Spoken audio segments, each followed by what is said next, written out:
Belum pernah ada kasih di dunia sanggup menerima diriku apa adanya, selain kasih-Mu, Yesus.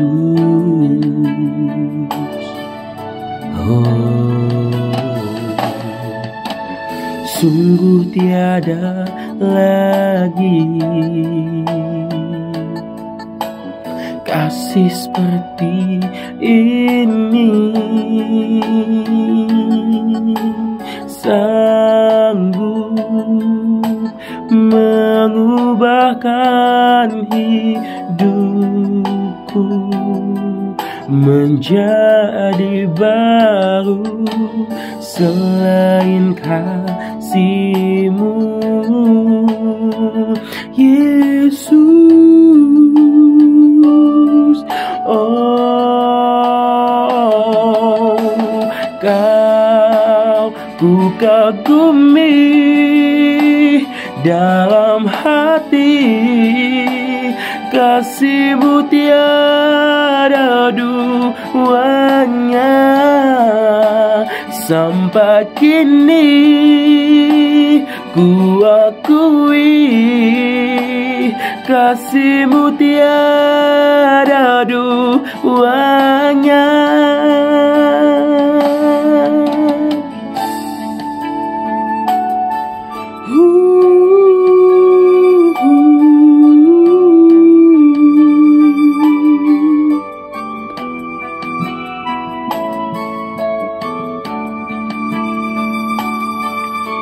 Oh, takkan ada lagi kasih seperti ini, sanggup mengubahkan hidupku menjadi baru, selain kasih-Mu, Yesus. Oh, Kau ku kagumi dalam hati, kasih-Mu tiada duanya, sampai kini ku akui kasih-Mu tiada duanya. Kau ku kagumi dalam hati, kasih-Mu tiada duanya, sampai kini ku akui kasih-Mu tiada duanya, kasih-Mu tiada duanya.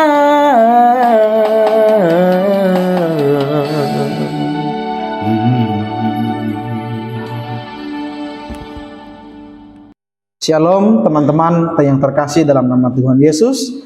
Jumpa lagi pada renungan seri Prapaskah kita pada hari ini. Hari ini kita akan merenungkan perkataan Tuhan Yesus yang kelima di atas kayu salib, yang tertulis di dalam Yohanes pasal 19 ayat 28. Bunyinya demikian, sesudah itu Karena Yesus tahu bahwa segala sesuatu telah selesai, berkatalah Ia, supaya genaplah yang ada tertulis dalam kitab suci, aku haus. Ya teman-teman yang dikasihi di dalam nama Tuhan Yesus, ini adalah perkataan kelima Tuhan Yesus saat di kayu salib, aku haus. Nah, teman-teman, tentu kita pernah merasakan kehausan ya. Kita pernah merasakan haus. Nah, ketika kita haus, kita minum air, maka setelah kita minum air segelas atau beberapa gelas, maka haus atau dahaga kita itu akan hilang karena sudah terpuaskan. Tetapi pernah nggak kita merasa haus, tetapi haus itu tidak, kehausan yang nggak bisa dipuaskan, yang tidak bisa dipuaskan dengan air biasa, ya, kehausan yang seperti apa? Nah teman-teman, perkataan singkat Tuhan Yesus ini, Tuhan Yesus ucapkan di tengah-tengah penderitaan yang sangat luar biasa ketika dia disalib, dan ini punya makna yang sangat dalam. Ya, Yesus secara fisik dia mengalami kehausan, dia disiksa, kemudian setelah mengalami penyiksaan itu dia disalibkan. Ya, kekejaman yang dialami luar biasa, dan Yesus sama sekali tidak ada air yang masuk ke dalam tubuhnya. Dimulai sejak ditangkap dari Taman Getsemani sampai melewati proses sampai disalib itu sama sekali tidak ada minum air, sehingga betul-betul tubuhnya mengalami dehidrasi, kekurangan air yang begitu luar biasa. Dan rasa haus itu menjadi simbol penderitaan manusia yang Tuhan Yesus tanggung. Nah, teman-teman, tetapi ya, kehausan yang dialami oleh Tuhan Yesus itu bukan hanya kehausan secara fisik. Di balik perkataan Yesus aku haus itu terdapat makna yang sangat dalam. Yesus haus akan keselamatan manusia. Yesus haus akan jiwa-jiwa yang mau menerima kasih dan menerima pengampunan daripada Tuhan. Nah, teman-teman, bagaimana dengan kita? Apakah kita juga memiliki kehausan di dalam hidup kita? Nah teman-teman, seringkali kita haus tuh akan hal-hal yang tidak bisa memuaskan kita. Ya, bukan seperti haus secara harafiah ya.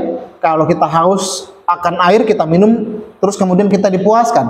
Tetapi seringkali kita, atau bisa dikatakan anak-anak muda, itu banyak kali mengalami kehausan yang tidak memuaskan. Contohnya apa? Kita haus akan popularitas, pengen viral, pengen tenar, pengen FYP, sehingga banyak remaja itu bikin sesuatu yang aneh-aneh, yang tidak masuk akal, bahkan yang tidak benar. Ya, yang penting dia bisa populer, yang penting dia bisa viral, apa yang dilakukan, apa yang diomongkan, jadi nggak peduli. Ya, ada banyak anak-anak remaja juga haus akan pengakuan. Dia pengen diakui sebagai apa gitu ya. Maka untuk mendapatkan pengakuan itu dia akan melakukan apa saja demi diakui. Ya, diakui bahwa dia paling hebat, diakui dia paling jago, diakui dia paling pintar, diakui dia yang paling keren dan sebagainya. Yang dia yang paling kaya, dia diakui sebagai yang punya HP teknologi paling canggih, sehingga dia juga melakukan apa saja supaya rasa hausnya akan pengakuan itu bisa terpuaskan. Ada juga orang yang kehausan akan materi, kekayaan, harta benda, sehingga dia juga ingin mendapatkan itu dengan cara-cara yang semau dia, suka-suka dia. Ya, dengan kekayaan dia mengejar itu dengan cara yang tidak benar, dengan cara curang, dengan korupsi, dengan suap menyuap dan sebagainya. Banyak orang haus dengan kesenangan-kesenangan duniawi. Dan ada juga anak remaja yang haus akan cinta, sehingga kehausan akan cinta itu seringkali ditempuh mencari, memenuhi, memuaskan kehausan itu dengan cara-cara yang tidak benar juga. Ya, pacaran-pacaran yang kelewat batas, pacaran-pacaran yang lebay, dan seterusnya, karena rasa haus akan cinta dan penerimaan dari orang, tetapi pemuasannya itu tidak benar. Dan itu teman-teman, kehausan-kehausan yang tidak akan pernah terpuaskan. Seringkali kita mengejarnya, semakin kita mengejarnya, semakin kalian mengejarnya, maka semakin merasa kehampaan, semakin merasa haus, dan tidak akan pernah terpuaskan, hanya kekosongan yang kita rasakan. Nah teman-teman, Tuhan Yesus menawarkan air hidup. Ya, di dalam kehidupan Yesus pada waktu dia melayani, dia pernah katakan di dalam Yohanes pasal 4 ayat 13, Yesus bilang seperti ini. Jawab Yesus kepadanya saat dia berkata kepada seorang perempuan di sumur, barang siapa minum air ini dari sumur itu, ia akan haus lagi. Tetapi barang siapa minum air yang akan kuberikan kepadanya, kata Yesus, ia tidak akan haus untuk selama-lamanya. Sebaliknya, air yang akan kuberikan kepadanya akan menjadi mata air di dalam dirinya, yang terus-menerus memancar sampai kepada hidup yang kekal. Nah teman-teman, Tuhan Yesus menawarkan air hidup yang tidak akan pernah membuat seseorang itu menjadi haus. Dia menawarkan kasih, dia menawarkan pengampunan, dia menawarkan kedamaian yang sejati. Yesus menawarkan hidup yang kekal, keselamatan yang kekal. Nah, jadi teman-teman, bagaimana cara kita memuaskan kehausan jiwa kita? Yang pertama, kita harus datang kepada Tuhan Yesus. Kita harus mau mengakui dosa kita harus mau mengakui kelemahan kita, dan kita akan menerima kasih, pengampunan, dan keselamatan daripada Tuhan Yesus. Yang kedua, kita harus belajar untuk hidup di dalam kehendak Tuhan, melakukan kehendak Tuhan. Kita memberikan hidup kita, diri kita, ya, untuk mau menjadi hamba Tuhan. Kita melayani Tuhan lewat kehidupan kita masing-masing, dan kita juga mau hidup untuk sesama kita, menjadi berkat bagi orang lain. Ya, dan yang ketiga, kita harus menjadi pembawa air hidup bagi orang lain. Tuhan Yesus sudah berikan kepada kita air hidup, yaitu kedamaian, kasih, keselamatan, pengampunan tadi. Ya, sharinglah itu, bagikanlah itu. Kasih dan pengampunan yang Yesus sudah berikan kepada saya, kepada kalian semua yang mau menerimanya, kepada orang-orang di sekitar kita. Karena banyak orang di sekitar kita yang masih merasakan kehausan-kehausan yang tidak akan bisa terpenuhi dengan cara-caranya sendiri secara duniawi, yang harus kita berikan air hidup yang sudah kita dapatkan dari Yesus itu. Sehingga banyak orang di sekitar kita juga merasakan kepuasan sama seperti kita, kepuasan yang kekal. Nah teman-teman, Tuhan Yesus masih haus akan jiwa-jiwa yang mau menerima kasih dan pengampunan daripada Tuhan Yesus. Marilah kita datang kepada Yesus, ya, dan kita merasakan kepuasan daripada segala kehausan kerohanian kita, jiwa kita, dengan air hidup yang Tuhan Yesus tawarkan. Nah teman-teman, maka coba nanti di kolom komentar, ya, kalian berikan komentar kalian dengan menjawab beberapa pertanyaan ini. Yang pertama, apa yang membuat kamu haus dalam hidup kamu? Apa yang membuat kamu haus? Haus akan apa kamu dalam hidupmu? Yang kedua, bagaimana cara kamu memuaskan kehausan kamu itu? Ya. Yang ketiga, apakah kamu sudah datang kepada Yesus dan menerima hidup yang kekal, menerima kepuasan daripada kehausan hidup itu? Dan yang keempat, bagaimana caranya kamu bisa menjadi pembawa air hidup bagi orang-orang lain di sekitar kamu? Tuliskan jawaban-jawaban itu, keempat hal itu, di kolom komentar, dan mari kita jadi berkat bagi sesama kita.